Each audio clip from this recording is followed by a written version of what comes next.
Milenial dan Gen Z, ketemu lagi sama saya Fadli dan di program Overheat lagi nih. Di sebelah kita sudah ada salah satu merek baru yang hadir di Indonesia, yaitu Xpeng. Nah, untuk model ini tipenya Xpeng G6 Pro ya. Dia tuh harganya 600 jutaan, dan kali ini kita akan bahas apa aja sih kelebihan dari mobil ini. Simak terus videonya. Sekarang kita akan bahas dari bagian depannya dulu nih, atau mukanya si Xpeng G6 Pro. Seperti teman-teman lihat di sini ada LED memanjang ya, dia berfungsi sebagai DRL dan juga lampu sen. Terus di atasnya ada logo Xpeng dengan huruf X ya. Nah, yang menarik tuh lampu utamanya dia ada di bawah, dan di depan sini tuh banyak banget radar dan juga kamera, karena mobil ini dilengkapi dengan total 29 biji tuh antara radar sama kameranya. Di depan ada kamera, di bawah juga ada sensor-sensor nih, dan di sini ada radarnya juga nih di bawah lampu utama. Sekarang kita bahas ke sampingnya. Sekarang lanjut ke bagian samping nih ya teman-teman. Di sini kelihatan nih, peleknya gede banget. Dia pakai modelnya palang 5 gitu ya. Terus ringnya ring 20 dengan ban ukuran dia tuh 255/45. Terus dia palangnya gini, modelnya model 5 gini ya. Terus finishingnya warna hitam sama juga warna abu-abu atau silver. Nah, karena mobil ini canggih, dia bisa parkir sendiri teman-teman. Terus dia punya kamera banyak banget ya, seperti yang saya sebutin tadi. Di sini ada nih, di samping ada 1, 2, dan juga 3 di bawah spion gitu. Model pintu, gagang pintunya dia pakai yang flash, jadi masuk ke dalam kalau pintu dalam kondisi terkunci. Kita lanjut ke bagian belakang nih yang paling saya suka. Oke, sebelum jalan ke belakang, saya mau ngasih tau dulu nih. Dia tuh model pintunya kan gini ya. Terus teman-teman lihat nih, kacanya tuh udah frameless. Yang depan juga sama ya, frameless juga. Oh. Terus bukan cuma frameless, dia juga udah double glass. Jadi kacanya tuh tebel. Jadi menambah kekerapan di ruang kabin. Dan secara desain belakang, teman-teman juga lihat nih, cakep banget ya. Saya suka nih bentuknya nih. Dia tuh bentuknya ala-ala coupe fastback gitu ya. Terus over fendernya sewarna body. Jadi di belakang ini juga ada port pengisian daya ya, atau chargernya yang bisa dibuka pakai kunci. Nah, seperti teman-teman lihat, dia udah pakai port pengecasan model CCS2 ya. Jadi udah umum banget lah ditemuin di SPKLU di Indonesia. Tutupnya juga dipencet lagi nih. Oke, keren ya. Sekarang kita lanjut ke belakang. Nah, di bagian belakang teman-teman lihat di sini ada spoiler, ada third brake lamp, dan nggak usah penasaran karena di sini wipernya ada nih ngumpet. Jadi dia kalau keluar tuh, kalau kita nyalakan dia keluar. Cuman nggak full sih, nggak full cover. Cuman udah cukup lah untuk membantu pandangan saat hujan. Di bawahnya lagi ada ductile yang manis banget nih tampilannya dari belakang.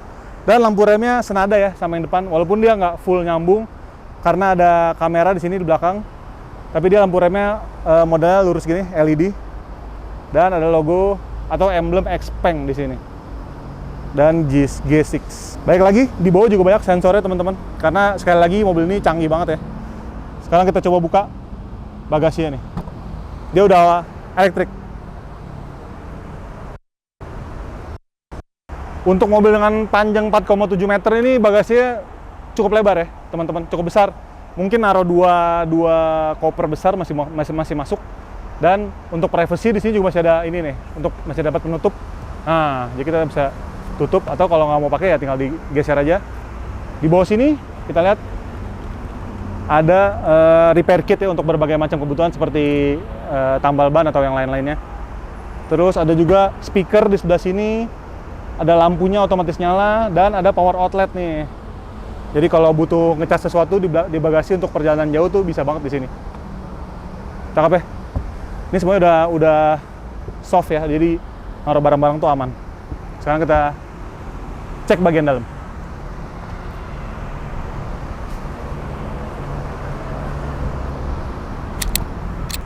Oke, sekarang kita cek interiornya dari Xpeng G6 Pro ya teman-teman.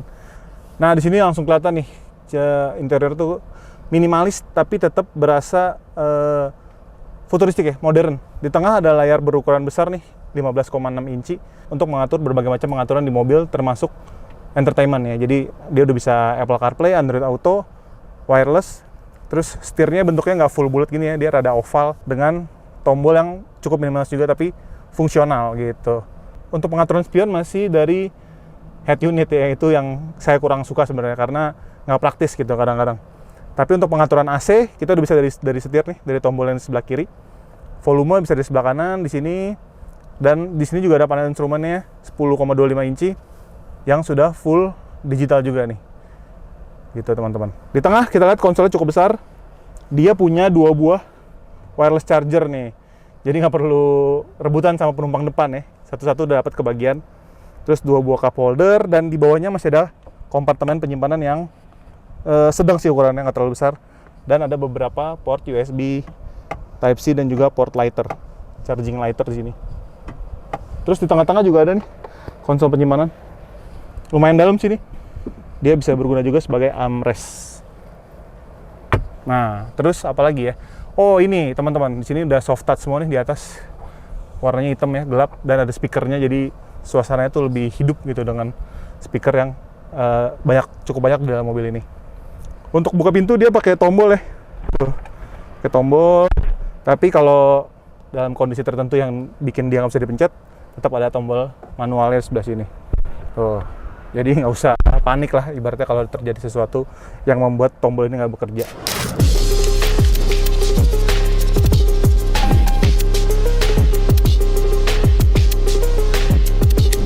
Nah, sekarang kita bahas nih ada apa aja di head unit Xpeng G6 Pro yang berukuran 15,6 inci. Nah, ini udah terkoneksi ke handphone saya nih, jadi udah pakai Apple CarPlay ya, udah otomatis. Terus kita cek di sini menu Xpeng.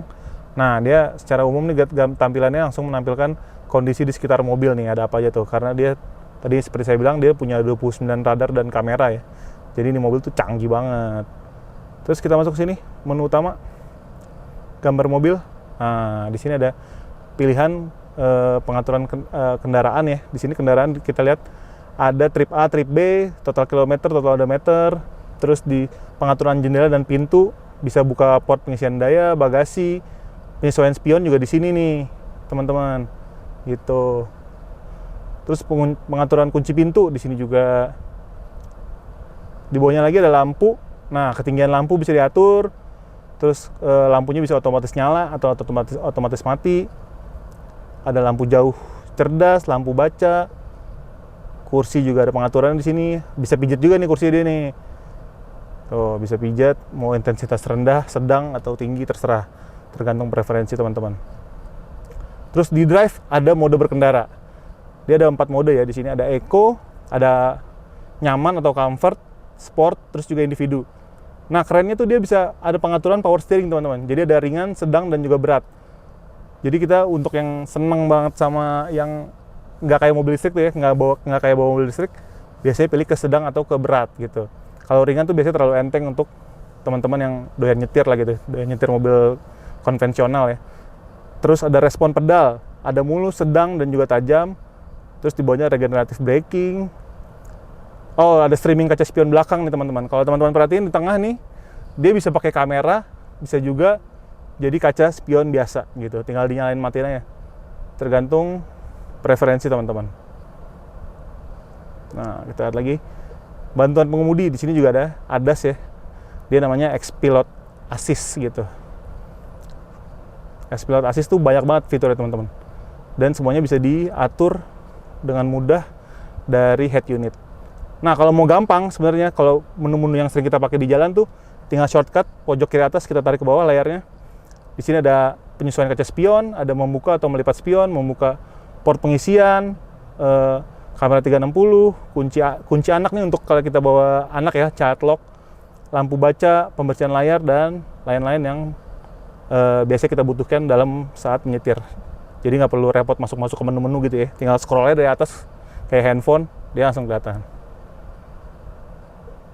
Oke, oh ya, selain ada kamera ini di sini di tengah, kamera tengah untuk melihat ke belakang, ada juga di sini nih teman-teman, ada kamera yang atau sensor yang mengarah ke pengemudi. Jadi dia bisa tahu tuh kapan kita, misalkan kita udah nyetir lama atau kita nggak ngeliat kondisi jalan, mereka akan ngasih notifikasi di panel instrumen. Ntar ada keluar, misalnya pengemudi disuruh istirahat atau gimana, atau suruh perhatikan kondisi jalan dan lain-lain. Nah, di atasnya ada nih kaca gede banget. Ada panoramic roof teman-teman. Tapi sayangnya emang dia tuh kebuka terus gini ya kacanya, yang nggak bisa ditutup, nggak ada shade-nya lagi gitu. Jadi emang kalau siang sih, walaupun ini udah gelap, udah cukup gelap, tapi masih rada terik kadang-kadang ya. Walaupun nggak bikin kabin panas, tapi sinar matahari masih bisa masuk ke dalam kabin. Gitu sih. Sekarang kita cek di bangku baris kedua yuk.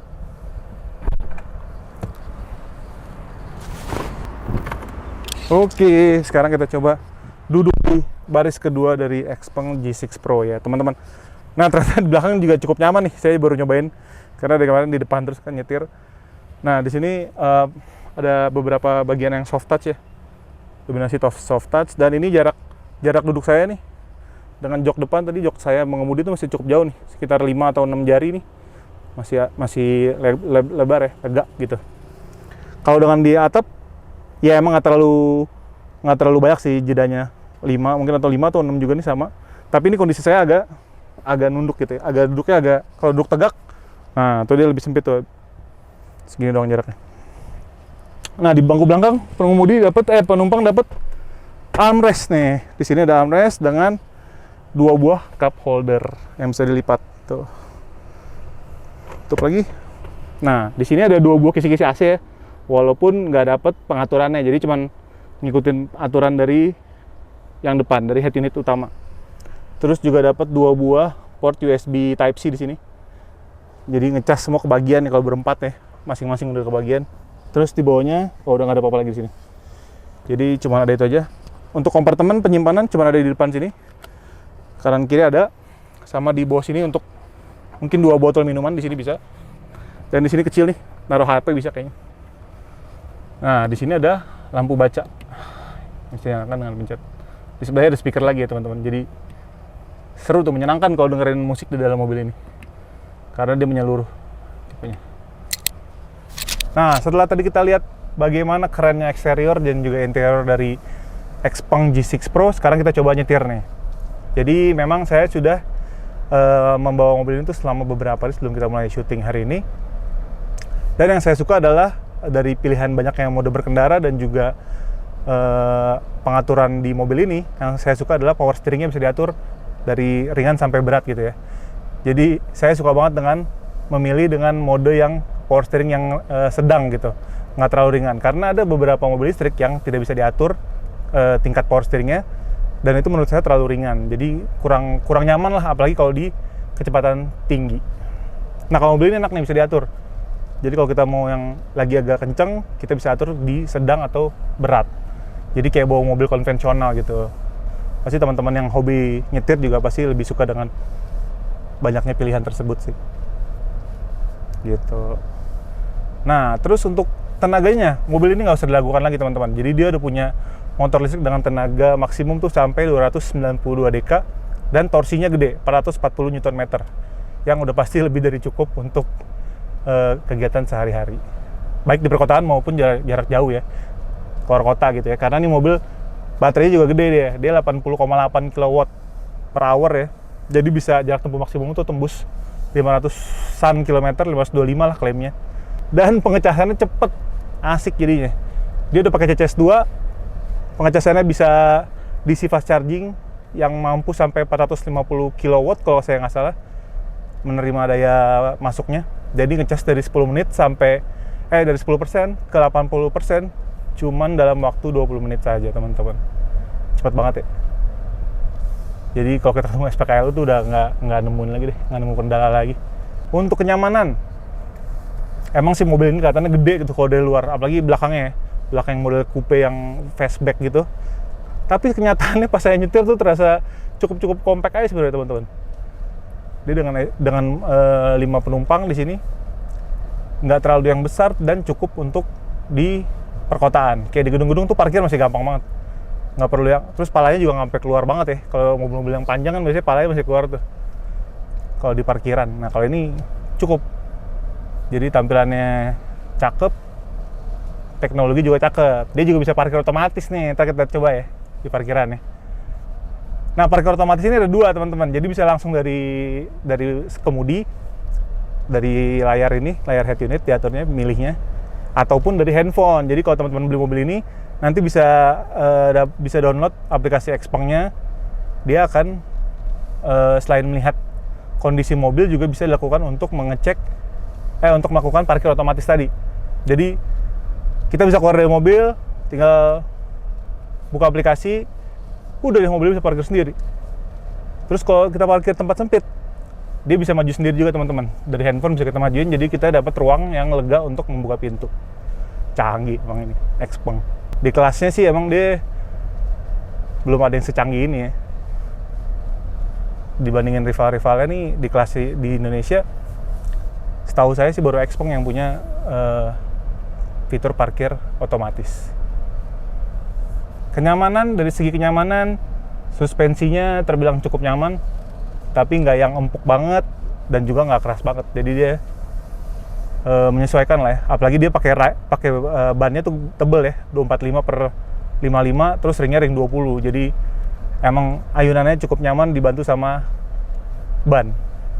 Bukan cuma kerja dari suspensinya aja.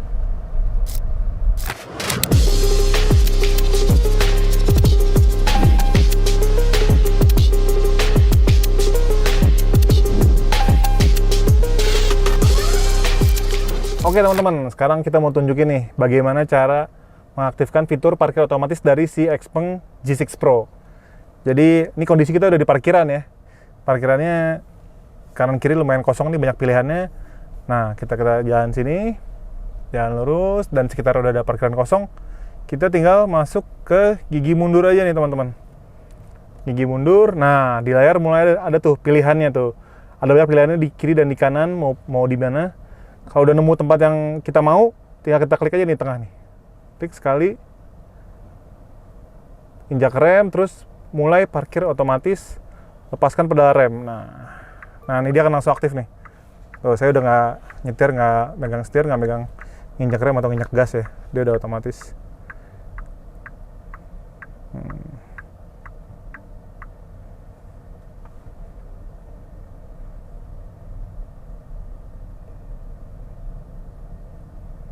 Tuh, dia udah ngebaca garis. Dilurusin lagi sama dia. Dilurusin. Oke, parkir selesai. Udah, teman-teman bisa cek, dijamin garisnya presisi. Sejauh ini saya nyoba parkir presisi dan pengendalian tuh dia smooth ya, nggak yang kaku gitu. Terus kalau ada, misalkan kita lagi parkir otomatis terus ada obstacle atau ada orang lewat, ada motor nyebrang, kita bisa injak rem aja, nanti dia akan otomatis mati si fitur parkir otomatisnya. Nah, jadi itu tadi teman-teman, review overhead kali ini soal Xpeng G6 Pro. Mobil itu dijual dengan harga 600 jutaan ya. Jadi dengan harga 600 jutaan, teman-teman dapat SUV 5 seater, terus dia punya teknologi yang canggih dan bisa parkir sendiri. Tertarik nggak? Kalau gitu, sekian video kali ini. Sampai ketemu di overhead selanjutnya.